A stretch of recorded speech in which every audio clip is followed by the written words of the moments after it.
अब शुरू होने जा रहा है देश का सबसे बड़ा मुकदमा, आपकी अदालत, रजत शर्मा के साथ।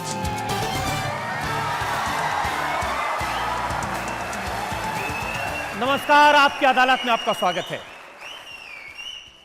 आज हमारे मेहमान एक ऐसी शख्सियत है जिनकी चर्चा पूरी दुनिया में है, सिर्फ भारत में नहीं, लंदन में, न्यूयॉर्क में, हर जगह इनके बारे में लोग सवाल पूछते हैं, इनके बारे में जानना चाहते हैं। ऐसी शख्सियत जिससे उत्तर प्रदेश की जनता ने प्यार और दुलार दिया, मान सम्मान दिया। ऐसा व्यक्ति जिसको अभी मुख्यमंत्री बने हुए कुछ महीने हुए हैं, लेकिन लोग बहुत सारे सवाल उनसे पूछना चाहते हैं। प्लीज वेलकम उत्तर प्रदेश के मुख्यमंत्री योगी आदित्यनाथ।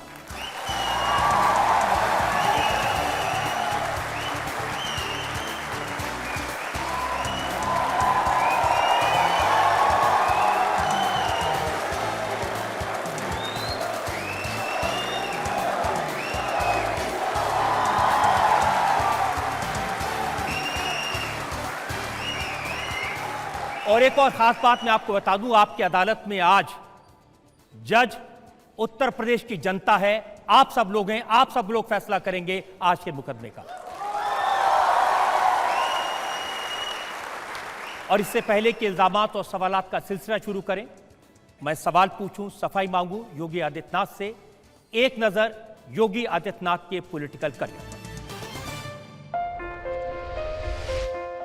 उत्तराखंड के गढ़वाल में एक राजपूत परिवार में जन्मे अजय सिंह को आज सारा देश योगी आदित्यनाथ के नाम से जानता है। बचपन से ही तेज दिमाग वाले अजय सिंह ने गढ़वाल विश्वविद्यालय से गणित में बीएससी की पढ़ाई की, फिर महंत अवैधनाथ के संपर्क में आए। 26 साल की उम्र में संन्यास लेकर योगी आदित्यनाथ का नाम पाया। आम सन्यासियों से अलग रहकर योगी आदित्यनाथ ने धैर्य और राजनीति के बीच संतुलन साधते हुए जन सेवा का रास्ता चुना। योगी आदित्यनाथ ने गोरक्षपीठ की धार्मिक जिम्मेदारी के साथ साथ महंत जी की राजनीतिक विरासत भी संभाली। 1998 में लोकसभा चुनाव जीतकर योगी आदित्यनाथ सबसे कम उम्र के सांसद बने। लगातार 5 बार लोकसभा चुनाव जीतने वाले योगी आदित्यनाथ 2017 के विधानसभा चुनाव में बीजेपी के फायर ब्रांड स्टार प्रचारक रहे। योगी ने 175 से ज्यादा सभाएं की और बीजेपी को प्रचंड बहुमत दिलवाया। योगी आदित्यनाथ सन्यासी से चीफ मिनिस्टर बने, उत्तर प्रदेश की कमान संभाली। योगी आदित्यनाथ की दिनचर्या कड़े अनुशासन में बंधी है, विवादों से नाता है। आपकी अदालत में मुख्यमंत्री योगी आदित्यनाथ अपनी पैरवी खुद करेंगे। तो आइए मुकदमा शुरू करते हैं। आपकी अदालत में पहला इल्जाम उत्तर प्रदेश के मुख्यमंत्री योगी आदित्यनाथ। आपकी अदालत में उत्तर प्रदेश के मुख्यमंत्री योगी आदित्यनाथ पर आरोप है कि इनका दिल बड़ा कठोर है। योगी जी, आपके साथ जो कॉलेज में पढ़ते थे साथी संगी, ये कहते हैं, बीरेन बहुखंडी ने बताया कि आप 22 साल की उम्र में अचानक गायब हो गए। ऐसे वक्त जब लोग आपको प्यार करते थे, आपकी प्रखर बुद्धि की सराहना करते थे, आप बहुत अच्छे स्टूडेंट थे, लेकिन संगी साथियों को छोड़ के, परिवार को छोड़ के अचानक चले गए। देखिए, सच है, लेकिन जीवन का कोई उद्देश्य तो होना चाहिए। वह क्षण अत्यंत कठिन होता है, लेकिन वो मैंने निर्णय लिया। मैंने अपने कॉलेज के दिनों में अखिल भारतीय विद्यार्थी परिषद और इस दुनिया के सबसे बड़े स्वयंसेवी संगठन राष्ट्रीय स्वयंसेवक संघ की कार्यपद्धति को, राष्ट्र के प्रति उनके समर्पण के भाव को देखा, तो मेरे मन में आया कि मुझे भी इस दिशा में कार्य करना चाहिए। और उस समय मेरा संवाद और मेरा संपर्क हुआ राम जन्मभूमि मुक्तयज्ञ समिति के अध्यक्ष गोरक्ष पीठाधीश्वर पूज्य महंत विद्यानाथ जी महाराज से। उन्होंने मुझे 2-3 बार गोरखपुर बुलाया, लेकिन मैं चूँकि विद्यार्थी परिषद और राष्ट्रीय स्वयंसेवक संघ के कार्यक्रमों के साथ इतना जुड़ा हुआ था कि समय नहीं मिल पा रहा था। लेकिन जब राम जन्मभूमि आंदोलन बहुत तीव्र और आगे बढ़ा तो मुझे लगा कि अब मुझे उस मिशन में आगे बढ़ जाना चाहिए, तो मैं गोरखपुर चला गया। और बाद में ये मेरा सौभाग्य है कि गोरक्ष पीठाधीश्वर पूज्य महंत विद्यानाथ जी महाराज ने मुझे अपना शिष्य स्वीकार किया। मैंने उनसे संन्यास की दीक्षा ली और फिर एक नाथ योगी के रूप में मैं आया। लेकिन संन्यास लेने के पहले मैंने अपने पूज्य गुरुदेव के सामने कुछ प्रश्न अवश्य रखे थे, क्योंकि ऋषिकेश और हरिद्वार में रह कर के मैंने ये देखा था कि बहुत सारी चीज़ें मेरे सामने आई थी, देखता था मैं। संन्यास का मतलब क्या पलायन है, और अगर पलायन है तो मैं पलायन जीवन में पलायन का रास्ता नहीं अपनाना चाहता था। मैंने इस बात को कहा कि मैं संन्यास का मतलब सेवा से जोड़ करके देखना चाहता हूँ। उन्होंने कहा कि गोरक्षपीठ जिस अभियान के साथ जुड़ी हुई है, एक बार तुम उसको देखो। तो 6 महीने का समय दिया उन्होंने मुझे, और मुझे लगा कि वास्तव में संन्यास का जो सही अर्थ है उसको गोरक्ष पीठाधीश्वर महंत विद्यानाथ जी महाराज जी रहे हैं। तो उन्होंने मुझे शिष्य के रूप में स्वीकार किया, मैंने उन्हें गुरु के रूप में स्वीकार किया, और मैं सन्यासी के रूप में, योगी आदित्यनाथ के रूप में सबके सामने आ गया। लेकिन वो व्यक्ति जिसको सब लोग प्यार करते थे इतना कठोर कैसे हो सकता है? माता पिता को नहीं बताया, भाइयों को नहीं बताया, बहन को नहीं बताया। देखिए, एक छोटे परिवार से एक बड़े परिवार में सन्यास के रूप में मेरा आगमन है। व्यक्ति परिवार के बारे में जब सोचता है तो सोच बड़ी संकुचित होती है। जब पूरे समाज के बारे में, पूरे राष्ट्र के बारे में सोचता है, वो विराट सोच है, ये सही मायने में हिंदुत्व की सोच है, और उस सोच को ही आगे बढ़ाना है। लेकिन जब आप सन्यासी बन गए, माता पिता ने आपको देखा, सिर मुड़ा लिया था, भगवा कपड़े पहन लिए थे, कानों में कुंडल था, वो तो बहुत रोए आपको देख के। हाँ, क्यों नहीं। उनके सामने मेरे पिता जो है उनको जानकारी नहीं थी, क्योंकि मैं किसी को बता के गया ही नहीं था। तो समाचार पत्रों में निकला होगा तो उनको कहीं से जानकारी मिली, तो मुझे ढूंढते ढूंढते गोरखपुर पहुंचे। मैं संजोग से मंदिर में सफाई के कार्य को देख रहा था तो मेरी नज़र अचानक पड़ी, लेकिन मैं इस भेष में कैसे उनके सामने जाऊं, मुझे स्वयं संकोच हुआ। लेकिन अब जाना था तो उन्होंने मुझे देखा तो उनकी आंखों में आंसू आ गए। लेकिन मैं उनको ढांढस बंधवाया, बिठाया, ले गया। बिठा करके फिर मैंने अपने पूज्य गुरुदेव से फ़ोन से, गोरखपुर में नहीं थे लेकिन मैंने उनको फ़ोन से सूचना दी। तो मुझे पूज्य गुरुदेव को लगा कि ऐसा नहीं हो कि मैं फिर अपने पिता के साथ चला जाऊं। तो उन्होंने मुझसे पूछा कि तुम्हारी मानसिकता क्या है। मैंने कहा नहीं, मैंने जब संन्यास ले लिया है तो मैं तो गोरखपुर में ही रहने के लिए आया हूं, लेकिन आपको वास्तविकता से अवगत कराना मेरा कर्तव्य है। मैंने आपको बताया है। उन्होंने फिर बातचीत किया, उन्होंने बताया कि भाई देखो, तो जीवन का उद्देश्य होता है। खैर, उन्होंने बाद में इसको स्वीकार भी किया कि नहीं भाई, तुम्हारा मार्ग ठीक है, तुमने जो किया ठीक किया है, अच्छा है, हमारी शुभकामनाएं हैं, हमारा आशीर्वाद है। आपके बारे में रिसर्च करते करते मुझे ये भी पता चला कि आपकी बड़ी बहन थी, 5 साल बड़ी, जो आपको पहली क्लास में जब जाते थे तो उंगली पकड़ के ले जाया करती थी जंगल के रास्ते से स्कूल। और सबसे ज़्यादा करीबी वही थी आपकी। लेकिन इतने बरस अलग रहे, 20-21 साल में आप उनसे मिले नहीं, बस 1-2 बार मिले। मैं सही बता रहा हूँ कि मैंने जीवन में जो कुछ भी सीखा है अपनी माँ और अपनी बहनों से सीखा है। वो मुझे पढ़ाते थे। मेरी माँ मुझे, यानी मुझे अक्षर का ज्ञान मेरी माँ ने कराया, लेकिन और पूरे उस स्कूली शिक्षा के बारे में भी इंग्लिश मेरी बहन मुझे पढ़ाती थी।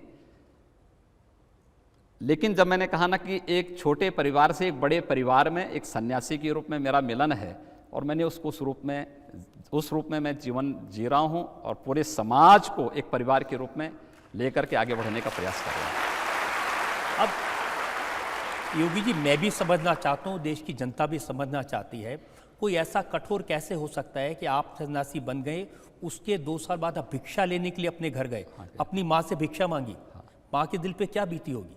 देखिए, सन्यास का एक धर्म है वो, और उसका निर्वहन प्रत्येक को करना होता है।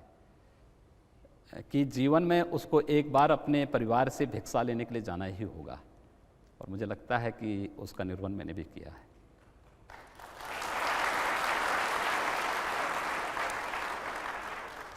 तो कभी मन में ये ख्याल नहीं आया कि मैं भी घर बसा लूं?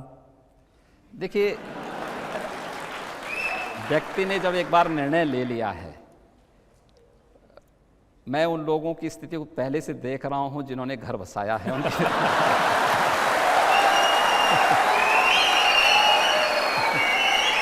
तो कम से कम मैं उस टेंशन से फ्री हूं। लेकिन मेरी शुभकामनाएं होती हैं, जब कोई व्यक्ति शादी करता है तो मैं उसको शुभकामना देने, आशीर्वाद देने जरूर जाता हूं। आपकी बहन तो ये भी कहती हैं कि उनके जो छोटे छोटे बच्चे से उनसे बहुत प्यार था। कॉलेज से लौटते समय आप उनके लिए टॉफ़ी लेके जाते थे। हाँ, क्यों नहीं, मैं आज भी कहीं जाता हूँ, अब तो मुख्यमंत्री के रूप में हो सकता है बहुत भीड़ भाड़ में जाने में थोड़ा ये होता है, लोग रोकते हैं, सुरक्षा वाले रोकते हैं, प्रशासन ऐसी व्यवस्था कर देता है, लेकिन एक सांसद के रूप में भी जब मैं वो जाता था तो मैं अपने साथ 2-4-5 किलो टॉफ़ी लेकर के या लड्डू लेके जाता था, और बच्चे मिलते थे तो उनको मैं टॉफ़ी बांटता था। और किसी भी क्षेत्र में मैं जाता था, कहीं भी जाता था, यहाँ तक कि इलेक्शन के दौरान भी मैं कभी कभी मुझे ये तो रहता था कि इलेक्शन कमीशन इसको मान ले, लेकिन मैं ये मानता था इन बच्चों को कोई वोट तो देना है नहीं, इसलिए इलेक्शन कमीशन इस मामले में मुझे कटघरे में खड़ा नहीं कर सकता है। लेकिन मैं तब भी वहाँ बच्चे मिलते थे तो मैं टॉफ़ी और उनके लिए लड्डू दे के जरूर जाता था। उत्तर प्रदेश की परंपरा योगी जी ये रही है कि कोई मुख्यमंत्री बनता है तो फिर अपने बेटे को मुख्यमंत्री बनाता है, फिर बेटा अपने बेटे के लिए तैयारी करता है, और हमने तो देखा पूरे परिवार में लड्डू बंटते हैं। देखिए, आदरणीय मोदी जी ने और आदरणीय अमित शाह जी ने चुनाव के पहले इस बात को कहा था ना कि प्रदेश से परिवारवाद और जातिवाद को समाप्त करना है। तो मुझे लगता है कि जातिवाद और परिवारवाद की राजनीति को और तुष्टीकरण की राजनीति को ही समाप्त करने के लिए संभवतः मुझे भेजा गया है, और मैं उस कार्य को करूँगा। लेकिन आपने कभी सोचा था कि योगी आदित्यनाथ एक कल्ट फिगर बन जाएंगे पूरे देश में? अब लोग आपकी तरह बाल भी कटाना चाहते हैं। देखिए, मैं तो एक सन्यासी हूँ, लोक कल्याण का मार्ग जितना भी प्रशस्त हो सकता है उतना मैं पूरी जी जान से उसके लिए प्रयास करूँगा, और मैं उसके लिए लगा हूँ। मुझे पार्टी ने, मुझे हमारे राष्ट्रीय अध्यक्ष जी ने, आदरणीय प्रधानमंत्री जी ने एक अवसर दिया है उत्तर प्रदेश की जनता की सेवा करने का। उस दायित्व का निर्वहन मैं करने का प्रयास कर रहा हूँ।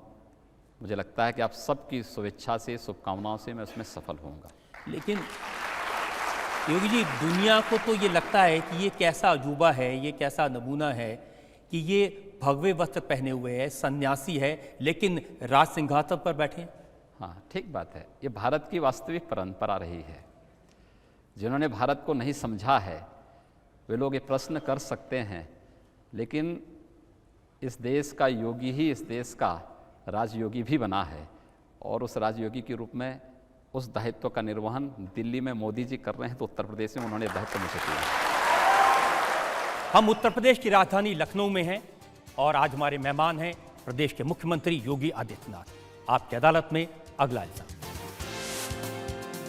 आपकी अदालत में उत्तर प्रदेश के मुख्यमंत्री योगी आदित्यनाथ पर इल्जाम है कि इन्होंने लोगों को झूठे सपने बेच दिए। अब ये इल्जाम मेरा नहीं है, उत्तर प्रदेश के पूर्व मुख्यमंत्री अखिलेश यादव का है। वो कह रहे हैं कि पूरे इलेक्शन कैंपेन के दौरान हम लोगों को समझाते रहे और योगी जी बहकाते रहे, और ये जीत गए, हम पीछे रह गए। देखिए, जो सपने दिखाता है वही उसको साकार भी करता है। हमने प्रदेश के अच्छे के लिए सपने दिखाए हैं, और हम उसको साकार भी करेंगे। प्रदेश के अंदर विरासत में हमें जैसी स्थिति मिली है प्रदेश की, वो सचमुच चौंकाने वाली है। कोई अनुमान करेगा उत्तर प्रदेश, देश का सबसे बड़ा राज्य, देश का सबसे बड़ा लोकतंत्र, 22 करोड़ आबादी की जनसंख्या का प्रदेश, जिस प्रदेश या प्रदेश अगर एक देश होता तो दुनिया का 5वां बड़ा देश होता है।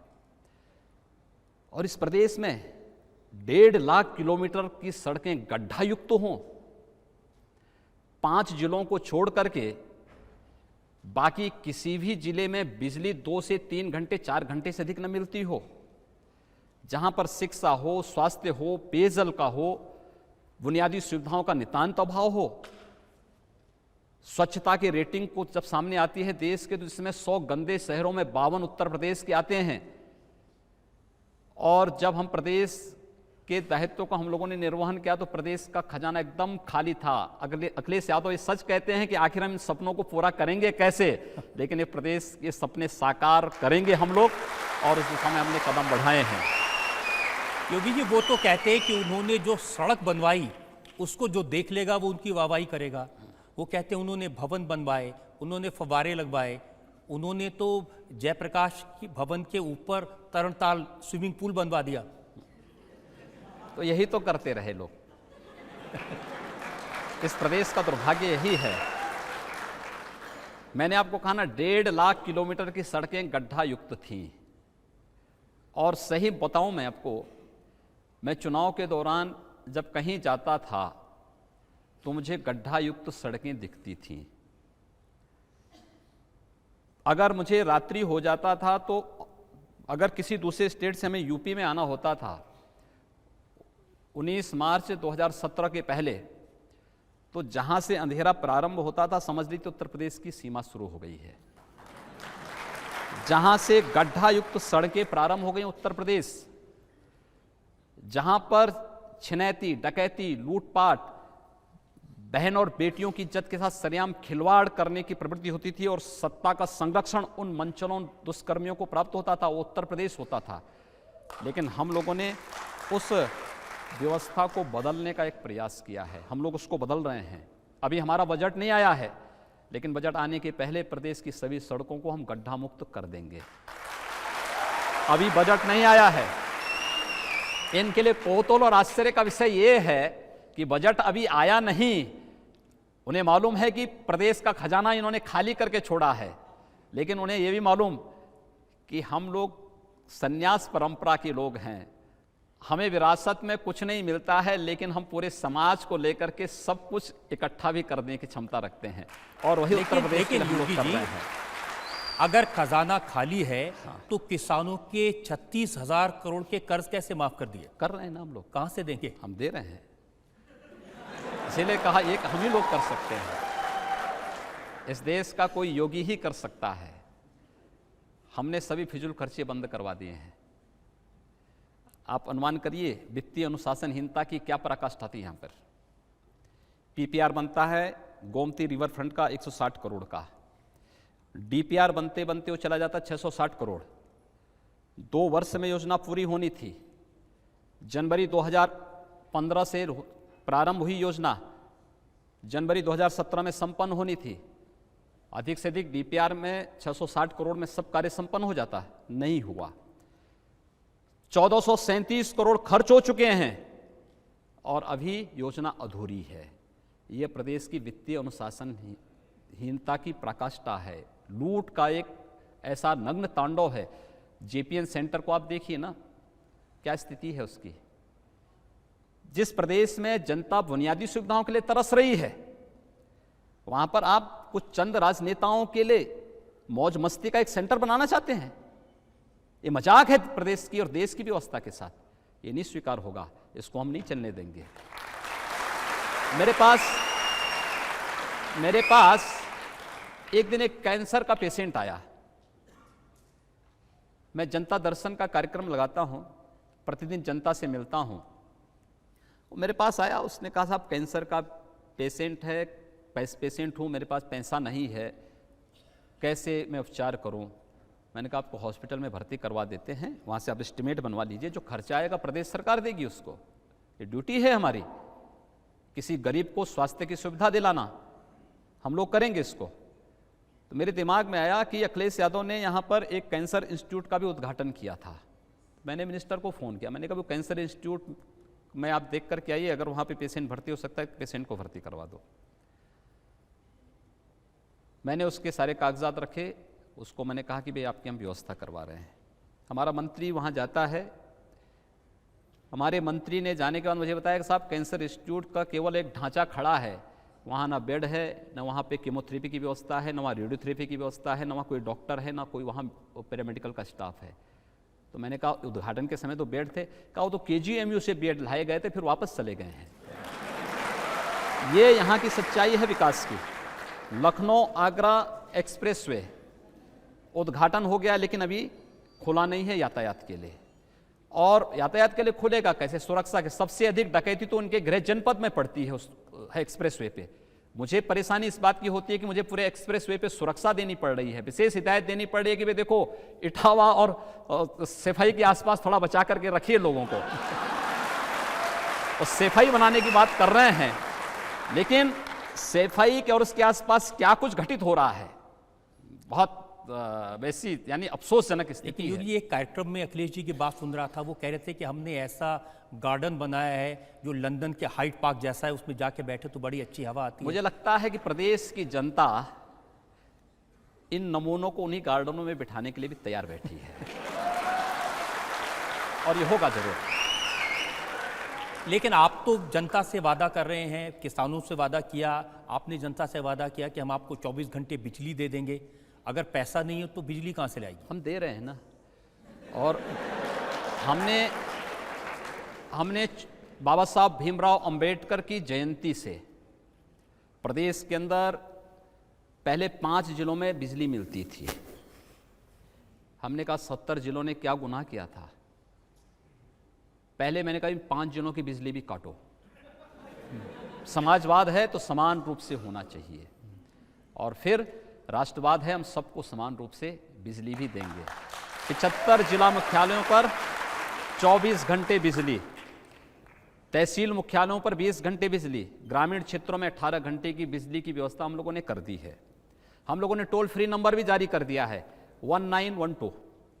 ट्रांसफार्मर जलता है ग्रामीण क्षेत्र में 48 घंटे के अंदर, शहरी क्षेत्र में 24 घंटे के अंदर। आप इसको बदलिए किसी भी स्थिति में। ये कार्रवाई प्रारंभ हुई है। एक जर्जर व्यवस्था है, हमने पावर फॉर ऑल पर साइन किए हैं।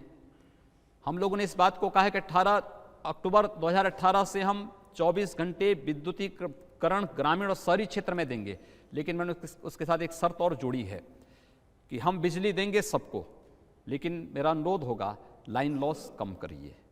जहां बिजली की चोरी है इसको रोकिए, लोग विद्युत का कनेक्शन लें। हमने BPL फैमिलीज को निःशुल्क विद्युत कनेक्शन देने की कार्रवाई प्रारंभ कर दी है, लेकिन उनका मीटर लगाएंगे। जो कम से कम बिजली का उनका खर्चा आएगा उतना पैसा वे दे देंगे। हम 24 घंटे बिजली ग्रामीण क्षेत्र में भी देने के लिए, मैं आपकी सारी बात मान लेता हूं, लेकिन मेरे पास जो फिगर्स हैं उसके मुताबिक उत्तर प्रदेश में आपको उपलब्ध है 14,500 मेगावाट बिजली। जी हाँ। और आप वादा कर रहे हैं 22,000 मेगावाट का। देखिए 17,000 मेगावाट बिजली से हमारा पूरा कार्य चल सकता है, और हमने उसकी व्यवस्था कर ली है। हमारे पास बिजली की कमी नहीं है। हम पूरी तरह जिस रोस्टर के हिसाब से बिजली दे रहे हैं, प्रदेश की जनता को हम बिजली देने में सफल होंगे, दे रहे हैं। और पावर फॉर ऑल में जनता का सहयोग हम मांग रहे हैं, पब्लिक हमें सपोर्ट करे। हम 24 घंटे बिजली सबको उपलब्ध कराएंगे, बिजली की कोई कमी कहीं नहीं होने देंगे। देखिए मेरी जानकारी तो ये है कि रामपुर, इटावा, कन्नौज, आजमगढ़ ये ऐसे इलाके हैं जहां बिजली तो जाती है लेकिन 80 से 90% चोरी होती है, कोई पैसे नहीं देता। हाँ देखिए, जब राजनीतिक नेतृत्व उस समय का चोरी करना सिखाता था, चोरी करता था, चोरी करना सिखाता था तो लोगों की आदतें खराब कुछ तो थी, लेकिन सुधर रही हैं। हमने कहा ना, इसलिए लाइन लॉस को कम करने की हमने अपील की है, पब्लिक से अपील की है। और मुझे प्रसन्नता है, प्रदेश की जनता का इस संबंध में पूरा समर्थन मिल रहा है। बदायूं से भी, कन्नौज से भी, रामपुर से भी, आजमगढ़ से भी, और मैं अपील करूंगा अखिलेश जी से कि इटावा से भी वो करा देंगे, तो मुझे लगता है कि सारी समस्या का समाधान यूपी में हो जाएगा। लेकिन योगी जी, जितना बजट आपका होगा उसमें से 2/3 तो चला जाएगा तनख्वाह देने में। 7 पे कमीशन लागू हो चुका है। जो बचा कुछ आप किसानों को कर्ज माफ कर देंगे तो विकास के काम तो सारे रुक जाएंगे। देखिए, पिछली सरकार के वित्तीय अनुशासन इतने यानी अनुशासनहीनता इतनी ज़्यादा थी दूसरा, हम लोगों ने कटौती भी बहुत ज़्यादा की है। आपको संभवतः ये नहीं होगा कि पिछले वर्ष तक प्रदेश के सभी अधिकारी और अधिकतर मंत्री इस मौसम में, गर्मियों के सीज़न में वे विदेशों के दौरा करते थे। वहाँ से क्या सीख के आ रहे हैं किसी को पता नहीं होता था। हम लोगों ने इस बार सबकी छुट्टियाँ रद्द कर दी हैं। हमने अपने सभी मंत्रियों से कहा है कि गर्मियों की छुट्टियों में आप जिलों में जाइए, वहाँ दौरा करिए, सड़कों को देखिए, किसानों का गेहूं क्रय किया जा रहा है कि नहीं किया जा रहा है इसको चेक करिए, प्राथमिक स्वास्थ्य केंद्र, सामुदायिक स्वास्थ्य केंद्र, जिला चिकित्सालयों की स्थिति देखिए, पेयजल की स्थिति देखिए, जनता की समस्याओं को सुनिए। जनप्रतिनिधियों से भी हम लोगों ने यही अपील की है, अधिकारियों से भी कह दिया गया। बहुत सारी फाइल आई थी कि साहब विदेश दौरा इनका प्रस्तावित है। मैंने कहा पैसा कहाँ से आएगा? कि साहब ये तो राज्य सरकार देगी। तो मैंने कहा राज्य के पास पैसा नहीं है, आप यहाँ काम करिए, अपने विभाग में परफॉर्म करिए। आप ये बात को मानिए कि विभाग में तभी रहेंगे जब आप परफॉर्म कर पाएंगे, अन्यथा कोई गारंटी नहीं है। यहाँ पर हर चीज़ की गारंटी मिल सकती है, जो परफॉर्म नहीं कर पाएगा वो यहाँ रह सकता है, इसकी कोई गारंटी नहीं दे सकता। आपको जाना होगा और इसलिए सभी लोग काम कर रहे हैं। एक नई कार्य संस्कृति हम लोग प्रदेश के अंदर ला रहे हैं। लोग कार्य करें। मैं स्वयं 18 से 20 घंटे कार्य करने को तैयार हूं, मेरे मंत्री कार्य करने को तैयार हैं, प्रशासन भी उसके साथ सहयोग करें। और मुझे प्रसन्नता सब लोग कैसे मुकाबला करेंगे? आपने तो अपने घर के सारे एयर कंडीशनर निकलवा दिए। देखिए, मुझे लगता है कि एयर कंडीशन ही हर जगह के लिए नहीं, पूरे प्रदेश में क्या प्रदेश की जनता एयर कंडीशन में रह रही है क्या? वैसे भी मेरा ये मानना है कि जो एयर कंडीशन भी लगाए हैं वहाँ पे टेम्परेचर 26 से ऊपर ही होना चाहिए, नीचे नहीं होना चाहिए। क्योंकि भाई हम लोग कार्य कर रहे हैं, टेम्परेचर 25 और 26 के बीच में रखते हैं, तो हम अगर धूप में भी निकल जाएंगे तो हम पे असर नहीं पड़ने वाला है। लेकिन जो 20 और 18 के टेम्परेचर में रह रहा होगा, बाहर जाएगा तो लू की चपेट में सबसे पहले आएगा। इसलिए लू की चपेट में ना आए, इसलिए हम लोगों ने लोगों के सामने कुछ।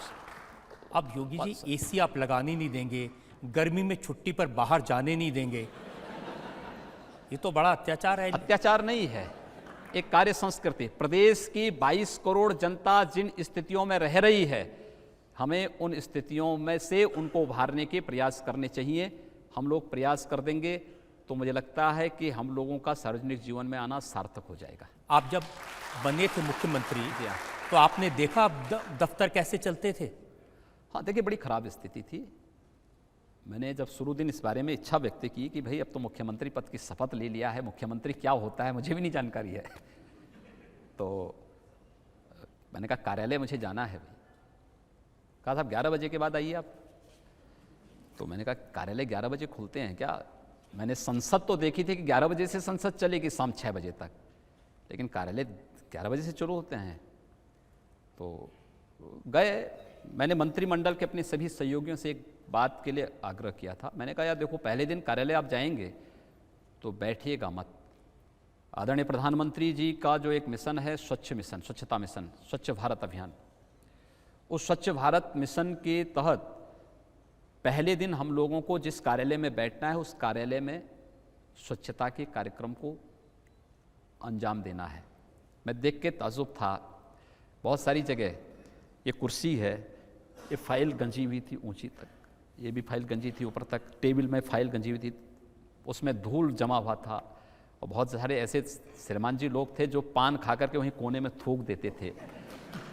तो मैंने लोगों से पूछा, मैंने कहा भी तुम लोग तो प्रदेश सरकार को इतना ज़्यादा नुकसान पहुंचा रहे हो, ये सब फाइल में धूल पड़ा हुआ है, ये टीबी हो जाएगी तुम्हें तो, और टीबी का उपचार फिर पैसा सरकार को ही खर्च करना पड़ेगा, इसलिए अच्छा होगा ये सब ठीक करो, ये फाइल ऐसे पड़ी नहीं रहनी चाहिए। हमने एक सिटीजन चार्टर लागू करवाया।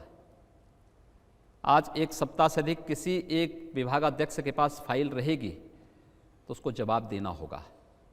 3 दिन से अधिक किसी के यहाँ फाइल रुकी ही नहीं सकती, अगर रुकेगी तो उसकी जवाबदेही भी तय होगी। ये नहीं चल सकता है। प्रदेश की जनता के टैक्स से हमें वेतन मिलेगा, हमें सुविधाएं मिलेंगी, और हम उसके साथ इतना बड़ा अन्याय करें, वो महीनों महीनों भटकता रहे, ये नहीं हो सकता है। उस सिटीजन चार्टर को हम लोगों ने लागू किया। कार्यालय में लोग समय से बैठे, पता लगा लंच आवर के बाद तो कोई जाता ही नहीं था। मुख्यमंत्री और मंत्रीगण आते थे। मैं गोरखपुर का एक किस्सा बताता हूं इस सरकार का। एक बार मैं गोरखपुर रेलवे स्टेशन पे था, इस सरकार का एक माध्यमिक शिक्षा के मंत्री कृषि मंत्री गोरखपुर आए थे। उस समय के जो एपीसी थे, एग्रीकल्चर प्रोडक्शन कमिश्नर, वो गोरखपुर आए थे। तो ट्रेन से उनको लखनऊ वापस आना था। मैं भी रेलवे स्टेशन पे बैठा हुआ था। जिस रूम में मैं बैठा था, संजोग से वहाँ के जिलाधिकारी, वहाँ के कमिश्नर एपीसी को भी वहीं लेकर के पहुँचे, लेकिन मुझे देखे थोड़ा हिचके, तो मैंने बुलाया उनको। मैंने कहा, आइए, क्यों आप भाग रहे हैं? रिटर्निंग रूम में ये लोग आए, बैठे। इनके 2 मिनट के बाद इनका कृषि मंत्री आ गया। तो मैं समझा कि सब साथी हैं। तो कृषि मंत्री को मैंने अपने बगल में एक कार्यकर्ता बैठता, मैंने को हटा कर कहा, मैंने कहा, भी देखो, ये कृषि मंत्री है, इनको बैठने दो। मैंने एपीसी से पूछा, मैंने कहा, आप कब आए? उन्होंने कहा कि मैं सुबह आया था। मैंने कहा, क्या कोई कार्यक्रम था? उन्होंने कहा, हाँ, एक एग्रीकल्चर पर एक संगोष्ठी थी, उसी में आया था। मैंने कहा, यहाँ गन्ने में पायरिया कीड़ा लग रहा है और सैकड़ों हेक्टेयर यहाँ पर गन्ने की फसल किसानों की खराब हुई है। इसके बारे में आप लोगों ने कोई प्लान तय किया है? उन्होंने कहा, हमें जानकारी नहीं। मैंने कहा, भी आप आखिर कैसी संगोष्ठी कर रहे हैं? ये पूर्वी उत्तर प्रदेश गन्ना उत्पादक क्षेत्र है। फिर मेरी नज़र पड़ी, मैंने कहा, भी कृषि मंत्री तो यहीं गोरखपुर के ही हैं। मैंने कहा, मैंने कहा, कृषि मंत्री ने बताया नहीं? अब आश्चर्य करेंगे कि कृषि मंत्री को एपीसी नहीं पहचानते थे, उनका एग्रीकल्चर सेक्रेटरी नहीं पहचानता था, और मैंने अपने सामने परिचय कराया। तो मैंने एग्रीकल्चर मिनिस्टर से पूछा, मैंने कहा, तुम कब से कृषि मंत्री हो? उसने कहा, 6 महीने से। मैंने कहा, 6 महीने से तुम्हारे अधिकारियों से कोई परिचय नहीं? कहा, मैं कार्यालय कभी कभी जाता हूं। ये अराजकता थी, ये अराजकता थी। हमने कहा, ये सब नहीं चल सकता है। अब इसको बदला आपने? पूरी तरह बदल चुका है, और जो कुछ बचा होगा 100 दिन आने दीजिए, वो सब बदल करके हम लोग रख देंगे। लेकिन कुछ खबरें अखबारों में आती हैं, जैसे आपने कहा कि वीआईपी कल्चर खत्म कर दिया, आप एक साधारण व्यक्ति की तरह रहते हैं, लोगों से मिलते हैं। एक हमने पढ़ा कि 27 मई को कुशीनगर के दलितों से मिलने गए, तो उनको प्रशासन की तरफ से शैम्पू और साबुन बांट दिए गए कि योगी जी आए तो खुशबू लगा के आना। देखिए, शैम्पू और साबुन जो है, ये खुशबू का प्रतीक नहीं है। इंसेफ्लाइटिस के खिलाफ हमारा अभियान है, और इस अभियान की सफलता इस बात पे निर्भर करती है कि हम स्वच्छता के प्रति कितने जागरूक हैं। देखिए, मैं पिछले 20 वर्षों से इंसेफ्लाइटिस के खिलाफ लड़ रहा हूं, और आज उत्तर प्रदेश के 38 जिले इस बीमारी से प्रभावित हैं, और देश के अंदर लगभग 171 जिले इससे प्रभावित हैं। मैं इस निष्कर्ष पर पहुंचा हूं कि इसका उपचार नहीं है। इसके केवल जागरूकता और बचाव, इसके 2 माध्यम हो सकते हैं। और जागरूकता में स्वच्छता का और शुद्ध पेयजल का। स्वच्छता हो, शुद्ध पेयजल उपलब्ध हो जाए, तो इंसेफ्लाइटिस फिर कभी वहाँ पर कोई प्रभाव नहीं डाल सकती। स्वच्छता की दृष्टि से लोगों को साबुन बांटना कोई बुरी बात नहीं। अगर किसी दलित को, किसी कमजोर व्यक्ति को स्वच्छता के लिए साबुन बांटा है प्रशासन ने, उसमें कोई बुराई नहीं। स्वच्छता के प्रति जागरूकता के लिए उनसे कहा गया कि आप स्नान करिए, तो जागरूकता का हिस्सा होना चाहिए। और मैं तो कहता हूं, हर व्यक्ति के लिए अनिवार्य होना चाहिए कि प्रतिदिन उसको स्नान करना चाहिए, प्रतिदिन उसको दांतून करना चाहिए, अपने नाखून उसको काट करके इस लायक बनाने चाहिए कि वह किसी को चुभो भी न सके, और साथ साथ उस गंदगी से स्वयं बीमारी से ग्रसित भी न हो सके। ये अनिवार्य होना चाहिए। और मैं तो चाहूँगा कि जैसे मैंने बाल रखे छोटे छोटे, वैसे सभी लोग रखेंगे तो और समस्या का समाधान हो जाएगा। एक और घटना अखबारों में आई कि एक शहीद के घर आप गए थे। हाँ। आप पहुंचे, उसके पहले उसके घर में एसी लगा दिया, सोफे लगा दिए, टेबल लगा दी, कालीन लगा दिया। आप गए तो फिर वो सब हटा। देखिए, प्रशासन की ये गलती थी, प्रशासन को ये नहीं करना चाहिए था। मैं एक शहीद के प्रति सम्मान व्यक्त करने के लिए जा रहा हूं, और उस शहीद के प्रति सम्मान व्यक्त करने का मतलब उसके परिवार के लोगों के साथ, उनके दुख के साथ अपनी संवेदना जताने के लिए। किसी भी शहीद का सम्मान देश के लिए सर्वोच्च सम्मान होता है, और मुझे लगता है कि वह प्रशासन की गलती थी, उनकी जवाबदेही तय की गई वहाँ पे। भाई, एक मेरे लिए एसी लगाने की आवश्यकता क्या थी? दूसरा, जब मैं वहाँ था तो मुझे तो पसीना वैसे आ रहे थे जैसे लोगों को और पसीने थे, क्योंकि वहाँ पर तो भयंकर गर्मी थी उस गांव की। क्योंकि जिस दिन शहीद वो हमारा वो जवान शहीद हुआ था, बीएसएफ का जवान था। लखनऊ में एक आवश्यक कार्यक्रम में मुझे यहाँ रहना था। मैंने अपने एक कैबिनेट मंत्री को वहाँ भेजा था। रात्रि को 12 बजे मेरे पास फ़ोन आता है कि साहब ये लोग दाह संस्कार नहीं कर रहे हैं। तो मैंने कहा क्यों? तो कहा ये कह रहे हैं कि प्रधानमंत्री और मुख्यमंत्री आए। तो मैंने कहा बात कराओ मुझसे। रात 12:30 बजे मेरी उस परिवार से बातचीत हुई, शहीद के बड़े पुत्र से मेरी बातचीत हुई। मैंने कहा क्या ये संभव है कि प्रधानमंत्री या मुख्यमंत्री हर जगह जाएं? अगर ये संभव है तो मुझे तो आने में कोई दिक्कत नहीं, मैं तो आऊँगा ही। और मैं जहाँ जा रहा हूँ वहाँ मेरा प्रयास होगा कि हर शहीद के घर में मैं जाऊँगा। लेकिन हम किसी की शहादत को संकीर्ण राजनीतिक दायरों में कैद करके न रखें। हमारे लिए महान बलिदान है ये, पूरा समाज इससे प्रेरणा ले रहा है। उसने कहा महाराज जी बोल रहे हैं? मैंने कहा हाँ मैं बोल रहा हूँ। कहा बस आपसे मुझे बात करनी थी, आप गोरखपुर आएंगे तो क्या आएंगे? मैंने कहा मेरा गोरखपुर का कार्यक्रम लगेगा तो मैं जरूर वहाँ आऊँगा। और मैं इसलिए वहाँ गया था। मैंने वहाँ उस परिवार के प्रति सम्मान व्यक्त किया। उस परिवार के उस शहीद के स्मारक को बनाने के लिए मैंने वहाँ कहा है, उनके नाम पे इंटर कॉलेज हम बनाने जा रहे हैं। लेकिन मीडिया की नज़रें इंटर कॉलेज और स्मारक पे नहीं गया, उस परिवार को दी जाने वाली सहायता पे नहीं गया, लेकिन उस पंखे पर एसी पे चला गया। तो मुझे उसमें बड़ा आश्चर्य हुआ कि ये चीज़ें हुई। लेकिन वो प्रशासन की गलती थी, क्योंकि प्रशासन को मैंने पहले से सख्त इस बात के लिए किया है कि देखो भाई, मैं कहीं जाऊंगा मेरे लिए कोई विशेष व्यवस्था करने की आवश्यकता नहीं। मेरे कारण प्रयास हो कि पब्लिक को परेशानी ना हो। लेकिन मैं कहीं जा रहा हूं, मेरी मजबूरी बन जा रही है एक बिगड़ी हुई व्यवस्था में हॉस्पिटल को, मंडी को, किसी सड़क को, किसी तालाब को, किसी स्कूल को जाकर के निरीक्षण करना, देखना पड़ रहा है एक सिस्टम को ठीक मीडिया की नजर तो आप पर इसलिए भी रहती है कि आपसे अपेक्षा ऐसी है।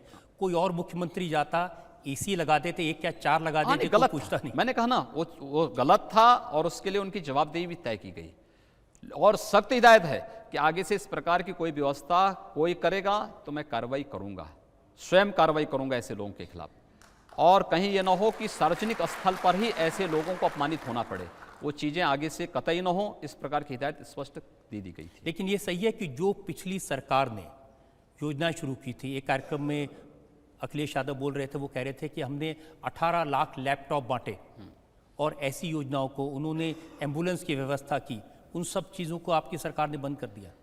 देखिए, हमारी सरकार किसी भी अच्छी योजना जो उत्तर प्रदेश की जनता, उत्तर प्रदेश की बहन बेटियों, उत्तर प्रदेश के नौजवानों, उत्तर प्रदेश के किसानों के हित में होगी, उसको किसी को हम बंद नहीं करने जा रहे हैं।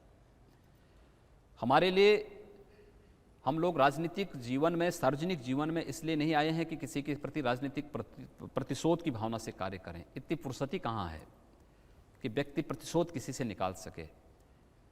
यहाँ पे तो श्वास लेने की फुर्सत नहीं, लेकिन जो प्रदेश के हित में होगा हम उसको लागू करेंगे। लेकिन जो केवल उनके स्वयं के हित के लिए थी, उनको तो हमें रोक लगानी ही चाहिए और रोकेंगे भी हम। खास तौर से बहुत सारी ऐसी योजनाएं थी, आप अनुमान करेंगे 3500 करोड़ रुपए केवल समाजवादी पार्टी के कार्यकर्ताओं को पेंशन देने के नाम पर। 3500 करोड़ 3500 करोड़, ये नहीं चलेगा, ये सब बंद होगा। और कहीं ऐसा ना हो कि ज्यादा मांग करेंगे तो जांच शुरू हो जाएगी, तो कहीं जांच शुरू होते होते उसकी वसूली न प्रारंभ हो जाए। इसलिए गनीमत रहे, वो वहीं तक सीमित रहे तो अच्छा होगा। इसी प्रकार से तमाम अन्य योजनाओं में, और ये कौन एम्बुलेंस की बात कर रहे हैं, एनएचएम के अंतर्गत भारत सरकार स्वयं देना चाहती है पैसा। 150 लाइफ सपोर्ट एम्बुलेंस जिसमें मॉनिटर हैं, वेंटिलेटर्स हैं, ऐसी 150 एम्बुलेंस भारत सरकार 2014 में मोदी जी के प्रधानमंत्री बनने के बाद उन्होंने हर जिले के लिए 2-2 कार्डियक एम्बुलेंस उपलब्ध करवाने के लिए वो किया। प्रदेश सरकार ने नहीं लिया। ऐसा न हो कि ये एम्बुलेंस जनता के हित में आए और फिर मोदी जी को श्रेय न मिल जाए, भारतीय जनता पार्टी को श्रेय न मिल जाए। इसलिए हम लोग आए, 1 महीने के अंदर हमने सभी एम्बुलेंस मंगाई, हर जिले में 2-2 लाइफ सपोर्ट एम्बुलेंसेस हम लोग दे दी। और उसकी महत्ता को देखते हुए हम लोगों ने फिर अनुरोध किया कि हमें 100 और एम्बुलेंस उपलब्ध करवा दें। आज हम लोग 100 नई और एम्बुलेंस मंगा रहे हैं। बड़े जिलों में हम एक एक दो दो और उपलब्ध करवाएंगे, लेकिन प्रदेश की जनता का हित जिससे भी होगा उस प्रकार की योजनाओं को प्रदेश में हम बड़ी मजबूती के साथ बिना लॉन्ग लपेट के हम लोग लागू करेंगे। हम लखनऊ में हैं और हमारे साथ हैं उत्तर प्रदेश के मुख्यमंत्री योगी आदित्यनाथ। आपकी अदालत में अगला इल्जाम। आपकी अदालत में उत्तर प्रदेश के मुख्यमंत्री योगी आदित्यनाथ पर इल्जाम है कि इनके शासन में कानून व्यवस्था का बुरा हाल है। अब ये तो मायावती जी भी कह रही हैं, अखिलेश जी भी कह रहे हैं और राहुल जी भी कह रहे हैं, और आपने तो जनता से कहा था कि मेरी सरकार बनेगी तो गुंडों को चेतावनी है, या तो काम छोड़ दे गुंडागर्दी का या बाहर चले जाएं। लेकिन हालत तो खराब है। हमने कहा है और हम करेंगे भी। आप देखेंगे बहुत शीघ्र आपको प्रदेश के अंदर लगेगा। यद्यपि इस बात का एहसास सबको है, कुछ क्षेत्रों में घटनाएं घटित हुई हैं, दुखद हैं, लेकिन हम चिन्हित कर चुके हैं कौन लोग इन घटनाओं को कर रहे हैं। क्योंकि जो लोग बेरोजगार हो गए हैं, जिन लोगों के अनैतिक और अवैध कृत्यों पर सरकार ने लगाम लगाया है, यहाँ पर इलीगल स्लॉटरिंग होती थी। हम लोग जब पहले दिन चार्ज लेने के बाद हमारा मंत्री परिषद बैठा था, हम लोगों ने प्रशासन से जानना चाहा कि भाई ये एनजीटी और सुप्रीम कोर्ट ने कुछ आदेश जारी किए हैं, क्या है सब, क्यों इसमें कार्रवाई नहीं हो रही? कहा साहब ये कभी नहीं हो सकता है। हमने कहा जो कभी नहीं हुआ वही तो करने के लिए हम लोग आए हैं, और इसीलिए इलीगल स्लॉटरिंग 24 घंटे के अंदर बंद होनी ही चाहिए, ये हम चाहते हैं। तो जो इलीगल स्लॉटरिंग कर रहे थे तो बेरोजगार होंगे ना, लेकिन बेरोजगार के लिए उनको मजदूरी करनी पड़ेगी, मनरेगा उनके लिए है। वे लोग अगर अपराध करेंगे ठोक दिए जाएंगे और वही कार्य हम करेंगे। देखिए 2 महीने के सरकारी आंकड़े हैं मेरे पास में। 2 महीने में उत्तर प्रदेश में 56 डकैती, 833 लूट, 795 हत्या और 771 बलात्कार के केस पुलिस ने रजिस्टर किए हैं। लेकिन उससे पहले के भी आप आंकड़े देते तो और अच्छा होता, उसकी तुलना में ये कम हैं। एक दूसरा, ये कम इसलिए कम हैं भी इसलिए क्योंकि एक तो कुछ तो सुधार हुआ है, क्योंकि हमने मंचलों और सौदों पर एंटी रोमो स्क्वाड भी यहाँ गठित करके कार्रवाई प्रारंभ की है। दूसरा, अभी एक हम लोगों ने सामान्य चेतावनी दी है। ये अपराध जो आंकड़े आपके सामने इसलिए हैं क्योंकि हमने प्रशासन को इस बात की सख्त हिदायत दी है कि कोई भी पीड़ित आता उसकी एफआईआर लॉन्च करिए। 100% एफआईआर लॉन्च किए जाने के बावजूद आंकड़े पिछली बार की तुलना में कम हैं, जब अपराध की एफआईआर लॉन्च दर्ज नहीं होती थी। लेकिन ये आंकड़े ज़्यादा हैं, फिर भी हम लोग इसको एक चुनौती के रूप में ले रहे हैं और हम लोग इस आंकड़ों को पूरी तरह समाप्त करवा करके उत्तर प्रदेश में कानून का राज लाएंगे। क्योंकि हमें विकास करना है, उत्तर प्रदेश में सुशासन लाना है, तो कानून का राज उसकी प्राथमिक गारंटी है और कानून का राज प्रदेश के अंदर होगा। आप देखना बड़ी बड़ी मछलियां हमारे जाल में फंसती हुई दिखाई दे रही हैं। बहुत शीघ्र बड़ा परिणाम हम लेकर के आने वाले हैं। योगी जी, मथुरा में जो डकैती की घटना हुई जिसमें 2 व्यापारियों की हत्या हुई, 7 करोड़ लूट कर ले गए, ये बड़ी घटना थी। बुलंदशहर में जिस तरह से सड़क पर गैंग रेप की घटना हुई, लूट की घटना हुई, ऐसी ही घटना पिछले प्रशासन में हुई थी, तब बहुत भारतीय जनता पार्टी ने सवाल उठाए थे। देखिए, पहले घटनाएं घटित होती थी, अपराधियों को सत्ता का संरक्षण मिलता था। मथुरा में 2 व्यापारियों की दुखद हत्या हुई, लूट की घटना घटित हुई। लूट की घटना के बाद अपराधी भी 5वें दिन पकड़ में आए, और पकड़ में ही नहीं आए, पुलिस के साथ मुठभेड़ में मारे गए। मैं ये मानता हूँ कि उनकी जो है उनके माँ बाप के कुछ पुण्य कर्म रहे हैं कि वो जिंदा हैं, अन्यथा उनको इस धरती पर नहीं रहना चाहिए था उन अपराधियों को।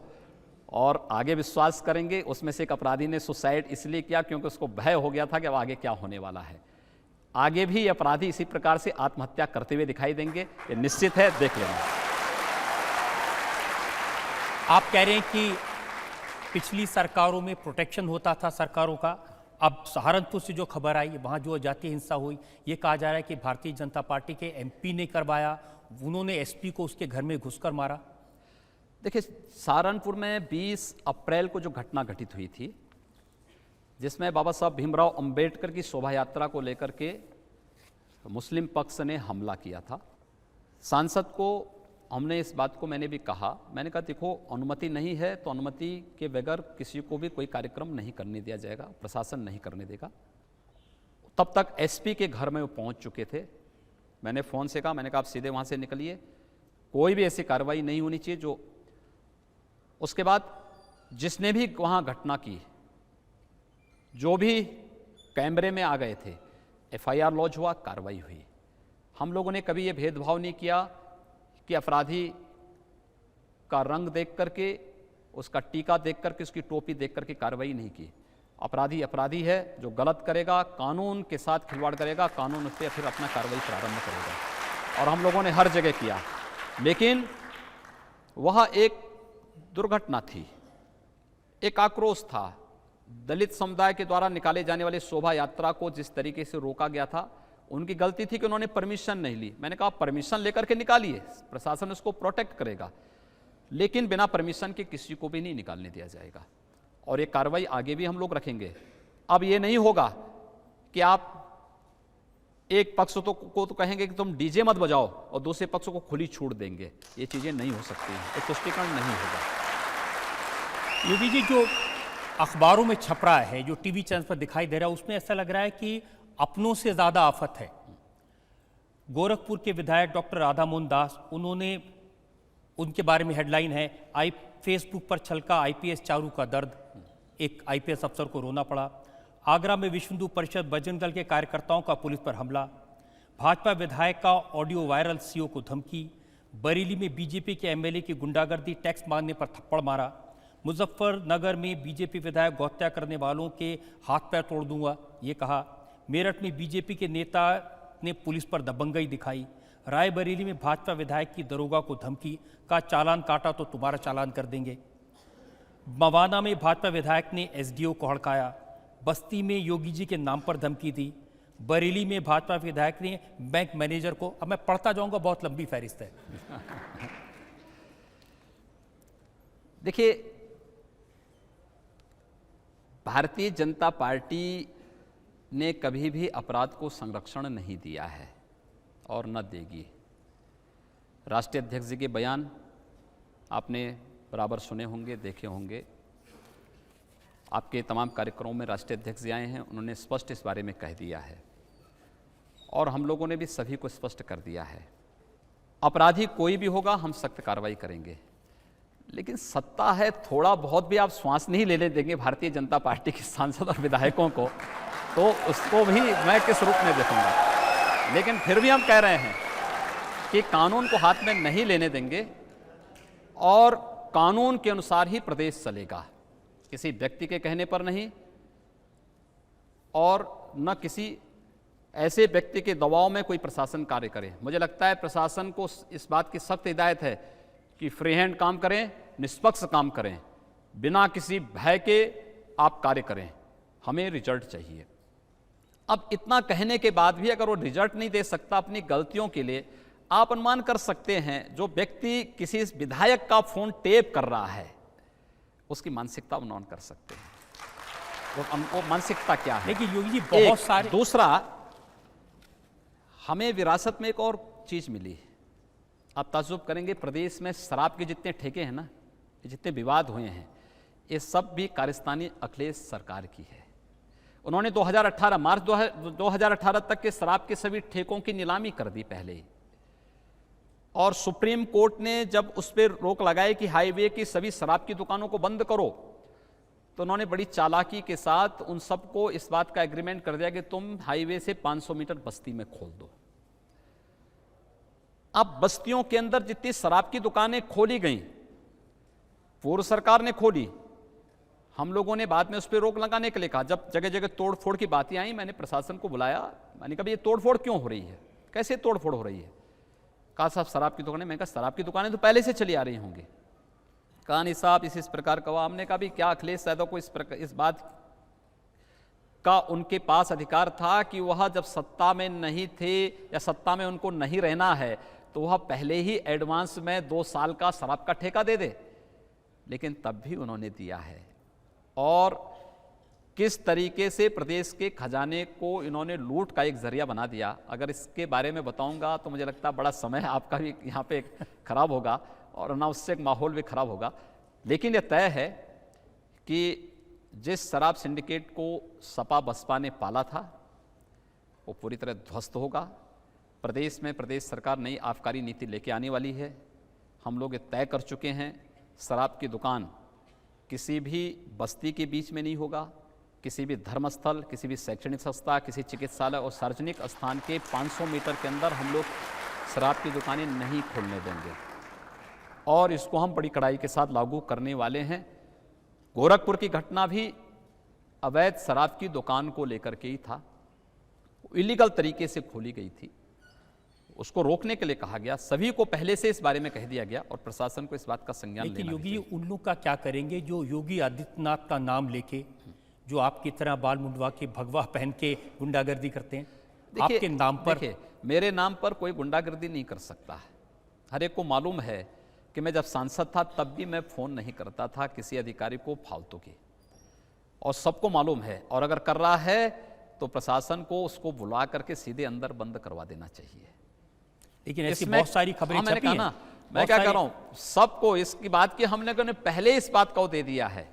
मेरे नाम से कोई फोन अगर करता है तो उसके खिलाफ कार्रवाई आप करिए, बेझिझक करिए। नहीं, लेकिन ये भगवा एक दूसरा ये, कल की मैं आपको बात बताऊं, एक बड़ी शानदार घटना कल घटित हुई। वो थी, कल मेरे पास समाजवादी पार्टी के एक पूर्व विधायक आ गए। उन्होंने मुझसे कहा, उन्होंने कहा साहब जो है आज हमारी एक बैठक थी, उस बैठक से मैं आया हूं, आपको एक बात बता रहा हूं। प्रदेश के अंदर जो अपराध हो रहे हैं, जो ये नकाब लगा करके गोलियां चलाई जा रही हैं, जो जगह जगह छुरेबाजी होने की घटना हो रही है, दुष्कर्म की घटना घटित हो रही है, इसमें कुछ हम लोगों से जुड़े हुए लोग हैं और गमछा डाल करके कर रहे हैं। इस गमछे को आप किसी प्रकार से रोक लगाते।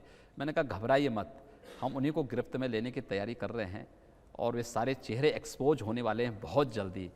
ये वास्तविकता है, इस सच्चाई को आप देख लीजिए। और मैं कह सकता हूं कि जो लोग हर तरीके से फेल हो चुके हैं, फ्लॉप हो चुके हैं, जिनके लिए अब कोई स्पेस नहीं बचा है, अब वे प्रदेश की कानून व्यवस्था को चुनौती देने का कार्य कर रहे हैं। लेकिन हम लोग भी इस चुनौती को स्वीकार कर रहे हैं और मैंने भी इस बात को कह दिया है कि हमने बातचीत से सबको समझा दिया है।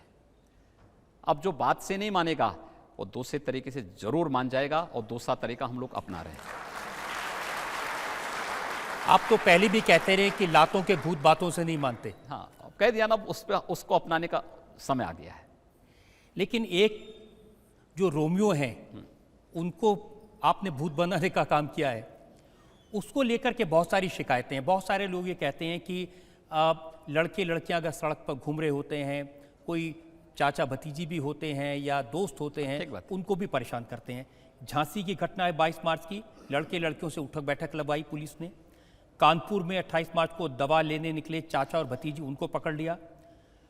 लूकरगंज में 18 अप्रैल को पुलिस ने युवक को गर्लफ्रेंड के साथ पकड़ा, 3 घंटे बिठाया, पैसे लिए, फिर छोड़ दिया। ताजमहल के पास एएसआई ने शिकायत की, टूरिस्ट को रोमियो स्क्वाड ने पकड़ लिया। गाजियाबाद में स्वामी जयंती पार्क, वो कहते हैं अब खाली पड़ा है, यहाँ कोई आता नहीं है क्योंकि डर है कहीं ये रोमियो स्क्वाड ना आ जाए। देखिए, एंटी रोमियो स्क्वाड गठित होने के तत्काल बाद प्रदेश सरकार ने एक एडवाइजरी भी जारी की है, कुछ नियम भी जारी कर दिए थे।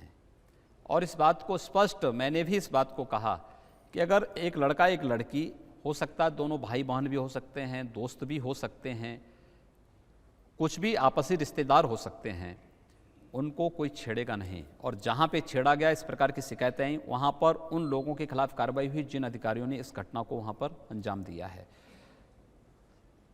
चुनाव के दौरान हम लोगों के पास सर्वाधिक शिकायतें इस बात की आती थीं। हम लोग जाते थे चुनाव प्रचार के दौरान, किसी घर में चले गए, परिवार की गृहिणी सबसे ज़्यादा हम लोगों को इस बात की शिकायत करती थी कि हम लोग अपनी बेटियों को स्कूल नहीं भेज पा रहे हैं, खराब स्थिति है। पश्चिमी उत्तर प्रदेश में तो बहुत सारी जगह ऐसी थीं जहाँ पर परिवार के लोग बालिकाओं को विद्यालय या तो भेजना बंद कर दिए थे या किसी हॉस्टल में दूर प्रदेश के बाहर उन्होंने कर दिया था, या फिर उनको जो है किसी रिश्तेदार के यहाँ भेज करके पढ़ाते थे। अब बताइए, किसी बालिका को अपने माँ बाप के साथ रहने का अवसर न मिले, उसको हॉस्टल में भेजना पड़े, उसको जो है रिश्तेदार के यहाँ भेजना पड़े, सुरक्षा की गारंटी सरकार न दे सके, ये हमारे लिए लज्जाजनक स्थिति है और ये स्वीकार नहीं हो सकता है। इसलिए हम लोगों ने कहा कि नहीं, एक कार्रवाई होगी। और एंटी रोमियो स्क्वाड केवल तात्कालिक परिस्थिति के लिए नहीं था, एक निरंतर चलने वाली प्रक्रिया होगी। प्रदेश में हम इसको और तीव्र गति से लागू करेंगे, बहन और बेटियों की सुरक्षा सुनिश्चित करेंगे। बस इतना आश्वासन दे दीजिए कि उत्तर प्रदेश में प्यार मोहब्बत करने वालों को कोई नहीं पकड़ेगा। मैंने कहा ना, उसके लिए तो पहले एडवाइजरी जारी हो चुकी है। प्यार और मोहब्बत के लिए कहीं कोई दिक्कत नहीं, लेकिन प्यार और मोहब्बत के नाम पर कोई झूठ और फेराब नहीं होना चाहिए। किसी छल और कपट को भी हम किसी भी प्रकार की इजाजत नहीं देंगे। और मुझे लगता है मुझे उससे आगे मत बुलवाने दीजिए। क्योंकि रिसर्च करते करते मुझे पता चला आप जिस कॉलेज में पढ़ते थे तो 50 स्टूडेंट थे, सिर्फ 3 लड़कियां थी, तो वहां तो स्कोप था नहीं कोई। ऐसा नहीं है, देखिए ऐसा नहीं है, ये समाज है। इस समाज के अंदर हम लोगों को कहीं ना कहीं उस प्राचीन व्यवस्था के संस्कार देने पड़ेंगे जहां गांव की बेटी सबकी बेटी, गांव की बहन सबकी बहन मानी जाती थी। और अगर हम संस्कार दे सकेंगे तो तमाम प्रकार के कुछ संस्कारों और अपराध को भी हम रोकने में सफल हो जाएंगे। अब जनता में से जो लोग सवाल पूछना चाहते हैं पूछिए। मेरा योगी जी सिर्फ एक ही छोटा सा क्वेश्चन है कि सर, चाहे वो गवर्नमेंट के किसी डिपार्टमेंट में काम करता हो, आईएएस हो, पीसीएस हो, कोई भी हो, जब भी वो गलत काम करता है तो आप उसे ट्रांसफ़र क्यों देते हैं, डिसमिस क्यों नहीं करते? क्योंकि जब मैं जब मुख्यमंत्री पद की शपथ लिया तो 1 महीने 1.25 महीने तक हम लोगों ने कोई ट्रांसफ़र पोस्टिंग नहीं की, तो लोग कहने लगे सही तो कुछ कर ही नहीं रहे हैं। हमने कहा यार कार्य करने दो। हम लोगों ने उसके बाद देखा कि ट्रांसफ़र पोस्टिंग आवश्यक है, हम लोगों ने करना प्रारंभ किया। और हम पहले इस बात को चेतावनी दे चुके हैं कि ट्रांसफ़र पोस्टिंग में, सस्पेंशन में हम लोगों का विश्वास नहीं है। आवश्यकता पड़ेगी तो घर भेजने की तैयारी करेंगे और पूरी तरीके से करेंगे, और बहुत शीघ्र इस प्रकार की कार्रवाई को हम लोग अंजाम देने वाले हैं। लेकिन ये लगा कि गलती हुई, पहले दिन ही ट्रांसफ़र कर देने चाहिए थे। नहीं, कोई आवश्यकता नहीं थी। मेरा ये मानना है हर एक व्यक्ति को सुधरने का अवसर देना चाहिए। लीडरशिप जब गलत हो, पॉलिटिकल विल पावर न हो, तो स्वाभाविक रूप से प्रशासन करेगा क्या? मुख्यमंत्री और मंत्री अपने कार्यालय में कभी बैठे ही नहीं हैं, अपने कैंप कार्यालय से व्यवस्थाएं चलाते थे, और उसके बाद शाम 6 बजे के बाद उनकी अपनी पर्सनल लाइफ हो जाती थी। आप सार्वजनिक जीवन में हैं, सार्वजनिक जीवन में रहने वाला व्यक्ति की कोई पर्सनल लाइफ नहीं हो सकती है और नहीं होनी चाहिए। उसका 24 घंटे खड़ा होना पड़ेगा। बहुत सारी जगह से हमारे पास ये बात आई, मैंने 9 बजे से 11 बजे तक प्रत्येक जिला मजिस्ट्रेट को, प्रत्येक पुलिस अधीक्षक से कहा है कि आप अपने कार्यालय में जन शिकायतों की सुनवाई करिए। बहुत सारी जगह से आया कि साहब एक कभी हुआ नहीं। मैंने कहा जो नहीं हुआ वही तो करवा रहे हैं, वही तो करवाएंगे। क्यों नहीं होगा? आप सार्वजनिक जीवन में हैं, किसी महत्वपूर्ण उस पर हैं, आपकी कोई पर्सनल लाइफ नहीं होनी चाहिए। आप समाज के लिए कार्य करिए और नहीं तो फिर उस पद से मुक्ति पाइए। बस 2 ही ऑप्शन आपके पास हैं, इसके अलावा तीसरा नहीं हो सकता है, और हम लोग उस दिशा में कार्य कर रहे हैं। बहुत सारे लोग सुधर जाते हैं, बहुत सारे लोगों को थोड़ा जगाना पड़ता है, बहुत सारे लोगों को फिर उखाड़ करके फेंकना पड़ता है।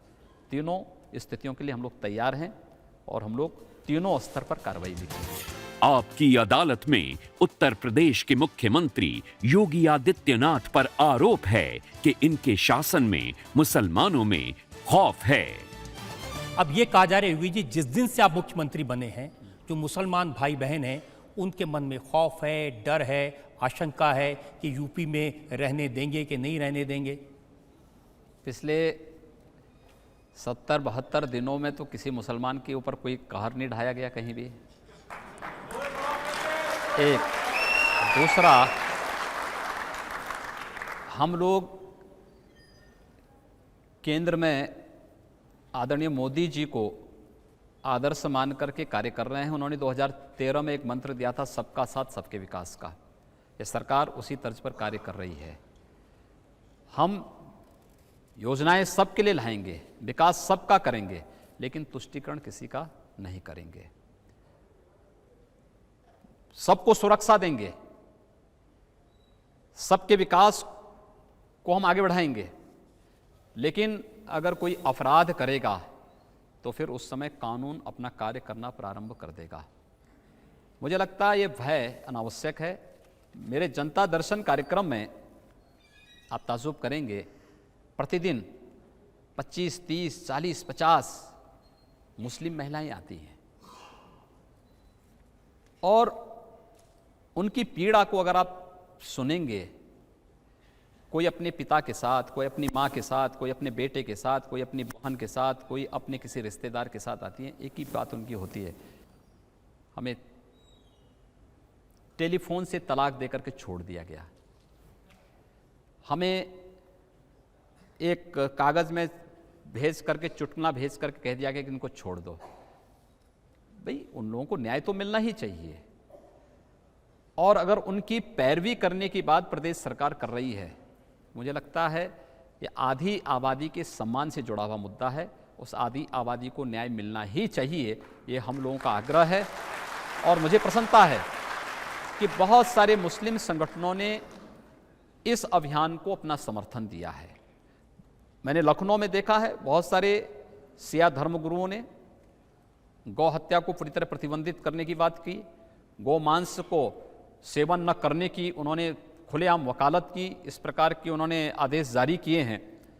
मुझे लगता है कि जो लोग संविधान के साथ, कानून के अनुसार, शासन की व्यवस्था के अनुसार चल रहे हैं, उनको कहीं भयभीत होने की आवश्यकता नहीं। सरकार उनकी सुरक्षा करेगी, उनका सम्मान भी उनको वापस कराएगी। लेकिन हाँ, कोई अपने को कानून से ऊपर समझता है, संविधान से ऊपर समझता है, उसके अंदर भय होना जरूरी है। अब योगी जी, आप 3 तलाक की बात करेंगे, जी, आप गौरक्षा की बात करेंगे, और फिर भी सोचेंगे कि मुसलमान बुरा ना माने। भाई मैं कहता हूँ तो मुस्लिम धर्मगुरुओं ने इस बात के लिए कर दिया है। उन्होंने 3 तलाक का विरोध कर दिया है, उन्होंने गौ हत्या का विरोध भी करना शुरू कर दिया है, और सभी लोगों को इसको स्वीकार करना चाहिए। मुझे लगता है सब स्वीकार करेंगे, एक सौहार्द की स्थापना होगी। हमें प्रयास करना चाहिए कि सौहार्द कहीं बिगड़ने न पाए। इसके लिए दोनों पक्षों को कहीं ना कहीं अपने कुछ निहित स्वार्थों की तिलांजलि देनी होगी, और अगर इस दिशा में एक बेहतर प्रयास हो सकेगा तो मुझे लगता है कि आज़ादी के बाद का एक सबसे बड़ा रिफॉर्म होगा, जिसमें हम लोग समाज में सौहार्द स्थापना करने की एक पहल कर सकेंगे। मुझे प्रसन्नता है कि बहुत सारे मुस्लिम धर्मगुरुओं ने इस पहल में आगे आकर के सहयोग किया है। देखिए, मैं आपको साफ साफ पूछ लेता हूँ, उत्तर प्रदेश में जिस तरह से बूचड़खाने बंद किए गए, मुस्लिम समुदाय में बहुत सारे ऐसे लोग हैं, कारोबारी हैं, जिनको लगता है कि मुस्लिम समुदाय की आर्थिक कमर तोड़ने के लिए ये काम किया जा रहा है। देखिए, उत्तर प्रदेश सरकार ने कोई आदेश जारी नहीं किया है। एनजीटी और सुप्रीम कोर्ट ने इस संबंध में पहले से ही कुछ आदेश जारी किए थे, कुछ डायरेक्शन जारी किए थे। हम लोगों ने तो प्रशासन से कहा कि भाई देखो, ये जो आदेश हैं आप इसको लागू करवाइए। कुछ लोग आनाकानी करने का प्रयास कर रहे थे, हमने कहा भी कुछ नहीं, अगर न्यायालय ने कह दिया है तो इसमें फिर इफ वट का प्रश्न ही नहीं उठता। आप इसको लागू करिए। 24 घंटे के अंदर सब कुछ लागू हुआ। मेरे पास तमाम लोग आए थे, इस पेशे से जुड़े हुए लोग आए थे, उसमें दोनों प्रकार के लोग थे। लोगों ने कहा साहब, मैंने कहा यार बताओ कि आखिर हमारा आदेश कहाँ पे है। ये तो एनजीटी और सुप्रीम कोर्ट ने कहा है, सुप्रीम कोर्ट के आदेश का हम पालन कर रहे हैं। अगर हम पालन न करें तो हमारे सारे अधिकारी जेल चले जाएंगे। तो क्या हम अधिकारियों को जेल भिजवाएं अपना? हम अधिकारियों को जेल नहीं जाने देंगे, लेकिन कानून के अनुसार प्रदेश को चलाएंगे भी। अब पिछली सरकार भी तो चुपचाप बैठी थी इस कानून के ऊपर। पिछली सरकार में इस सरकार में यही अंतर है कि पिछली सरकार में प्रशासन, अधिकारी, chief secretary, principal secretary, director, special secretary को घंटों कोर्ट में खड़ा होना पड़ता था, अपमानित होना पड़ता था। इस सरकार में ऐसी कोई नौबत नहीं आई है और आगे भी नहीं आएगी, कतई नहीं आने देंगे हम लोग इस प्रकार की नौबत। न्यायालय का कोई आदेश है, न्यायालय का सम्मान होगा, लेकिन अनावश्यक रूप से हमारे अधिकारी कोर्ट के कटघरे में खड़े होने के लिए नहीं जाएंगे। लेकिन ये आपकी जो रेपुटेशन है सिर्फ यहाँ नहीं है, अमेरिका तक, न्यूयॉर्क टाइम्स में खबर छपी, हफिंगटन पोस्ट है उसमें खबर छपी, उन्होंने लिखा कि योगी आदित्यनाथ का मुख्यमंत्री बनने का मतलब है भारतीय जनता पार्टी हिंदू वोट का कंसोलिडेशन करना चाहती है। मैं नहीं समझ पा रहा हूं कि हिंदू तो दुनिया का सबसे उदार मनुष्य है। दुनिया के अंदर कोई ऐसा व्यक्तित्व बताइए कि जिसने इतनी उदारता के साथ दुनिया के किसी मत, किसी मजहब या किसी सेक्ट को अपने यहां सम्मान दिया हो, फलने फूलने का अवसर दिया हो। फिर हिंदू से इतनी चिढ़ क्यों? और मुझे गर्व है कि मैं हिंदू हूं, लेकिन एक हिंदू होने के नाते मुझे अपने उन दायित्वों का भी निर्वहन करना है कि प्रदेश में हर व्यक्ति का विकास और प्रत्येक 22 करोड़ जनता की सुरक्षा का दायित्व भी मेरे ऊपर है। मुझे ये करना है।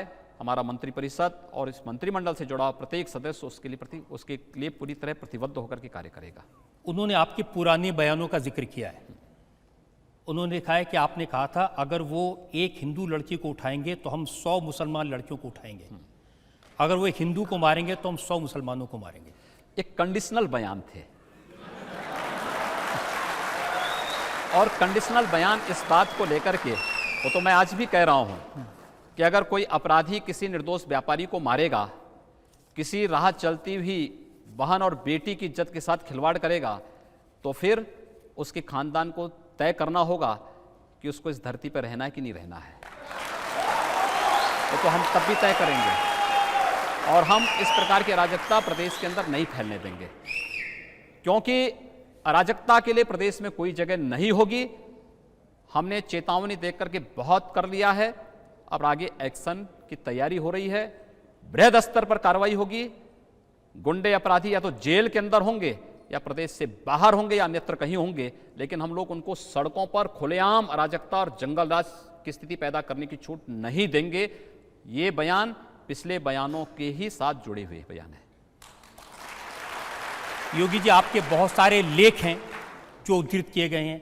अब एक का टाइटल है खतरे में हिंदू, दूसरे का टाइटल है सावधान ये इस्लामी आतंक है, आतंक का गढ़ आजमगढ़, और फिर लिखा है कि लातों के भूत बातों से नहीं मानते।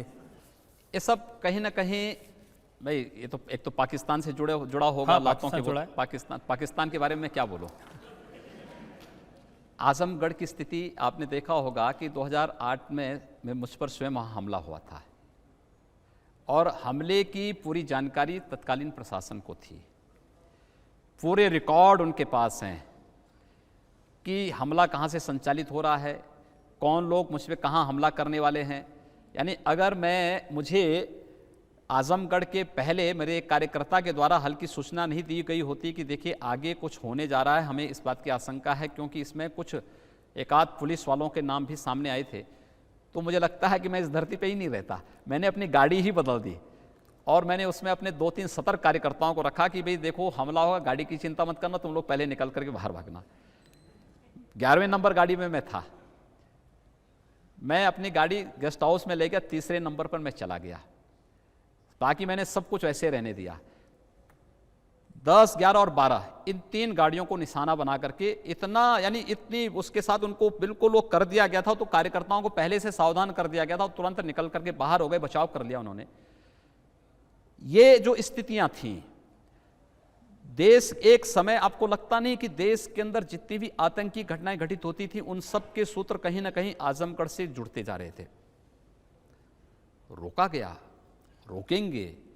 हम प्रदेश के अंदर कहीं भी ऐसी स्थिति नहीं आने देंगे और अगर कोई इस प्रकार की घटनाओं को, जो समाज विरोधी हो, जो राष्ट्र विरोधी हो, इस घटनाओं को अंजाम देने का प्रयास करेगा, प्रश्रय देगा, तो सख्ती के साथ ऐसे तत्वों को कुचलने का कार्य भी हम लोग करेंगे। इसमें किसी प्रकार का हम लोगों को कोई संकोच नहीं होगा। देखिए, मैं आपको याद दिलाता हूं, आपने क्या लिखा था। आपने लिखा, आज आजमगढ़ इस्लामी आतंकवाद का गढ़ बन गया है। देश दुनिया में आतंकवाद की कोई घटना, इसके सूत्र प्रत्यक्ष अप्रत्यक्ष रूप से आजमगढ़ से जुड़े होते हैं। न हो यह असंभव है। ये आतंक इस्लाम के नाम पर है, इसलिए इस्लामी आतंकवाद है। ये तो दुनिया कह रही है, ये मैं थोड़े कह रहा हूँ। दुनिया इस बात को स्वीकार कर रही है और मुझे प्रसन्नता है कि आजमगढ़ ने काफ़ी सुधार किया है। अन्यथा हर मामले में बटला हाउस कांड आजमगढ़ से जुड़ता था। देश के अंदर कहीं कोई घटना विस्फोट होता था उसमें सूत्र वहाँ से जुड़ते थे, और उसी में तमाम इस देश के सेकुलरिस्ट वहाँ जाकर के ऐसे तत्वों को प्रश्रय भी देते थे। तो ये जो स्थितियाँ थीं, देखिए आखिर रावण को मारने के लिए भगवान राम को धनुष बाण उठाना ही पड़ा, और कंस को मारने के लिए कृष्ण को सुदर्शन उठाना ही पड़ा।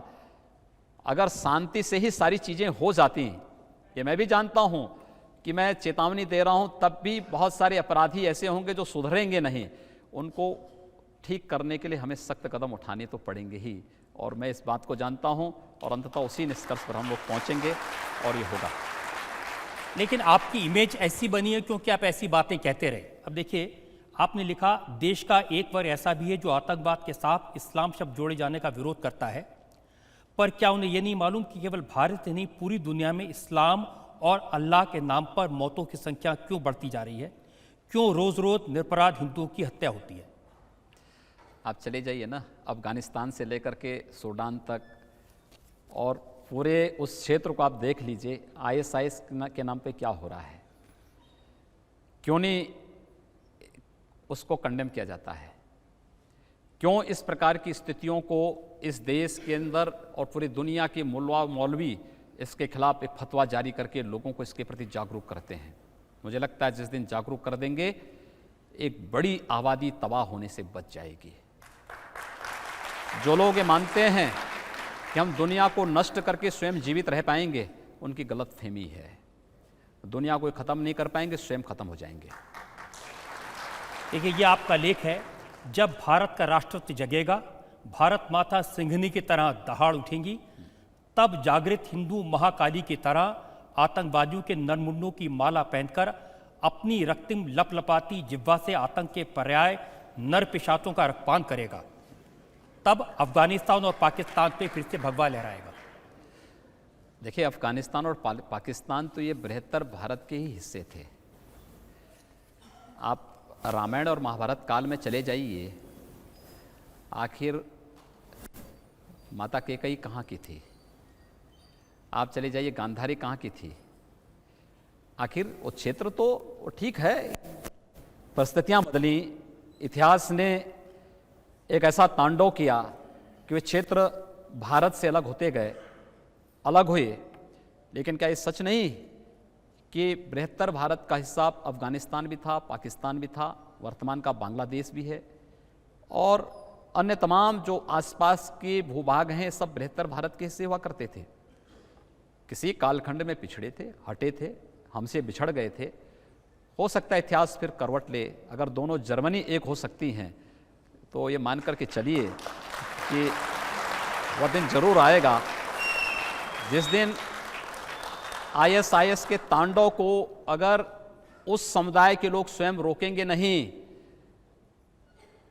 तो मुझे लगता है कि आगे की कार्रवाई के लिए फिर जो मैंने कहा है वही होने वाला है। अब फाइनल राउंड है हमारे पास में, और अब 2-4 सवाल हम ले सकते हैं। ये मेरा सवाल नहीं, ये मेरी बेटी का एक वाकया है, मैं बताना चाह रहा हूँ योगी जी को। मेरी बेटी सऊदीया गई थी मेरे साथ ज़ियारत पे, तो वहाँ पे कुछ पाकिस्तानी थे, कुछ यूपी के बहुत से लोग थे।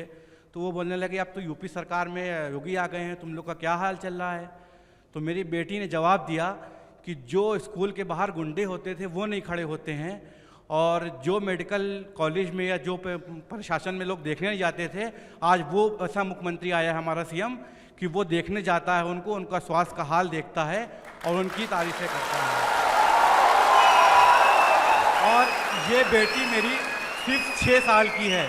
तो उस पाकिस्तानी ने मुझसे कहा, मेरी बेटी से कहा कि जिस दिन तुमको योगी जी या तुम्हारे फादर को या किसी मुस्लिम को गले लगा कर कह देंगे, उस दिन मैं मान लूँगा तुम्हारे योगी जी बहुत महान हैं।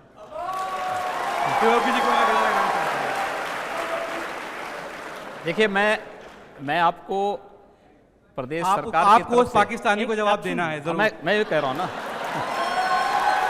मैं आपको धन्यवाद दूंगा कि आपने प्रदेश सरकार के इन कार्यों को देखा है, महसूस किया है, और आपकी पुत्री को भी मैंने इसी बात को कहा था।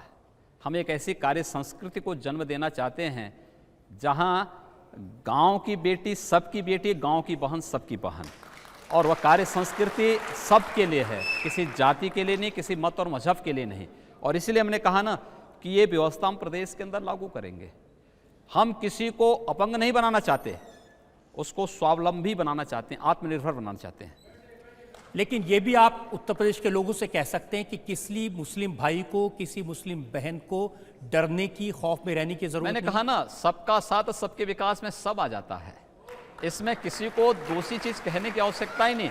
जब मैं कह रहा हूं कि ये सरकार पार्टी की नहीं, प्रदेश के 22 करोड़ लोगों की है, तो 22 करोड़ लोगों का विकास और 22 करोड़ लोगों की सुरक्षा की गारंटी हमारी है। हाँ, बशर्ते उस 22 करोड़ में कोई व्यक्ति अपने को कानून से ऊपर और संविधान से ऊपर न समझ रहा हो। बहुत बहुत धन्यवाद आपका योगी जी, बहुत बहुत धन्यवाद आपका। आपकी अदालत का ये मुकदमा यहीं खत्म करते हैं। अगले हफ्ते आपसे मुलाकात होगी एक नई शख्सियत के साथ।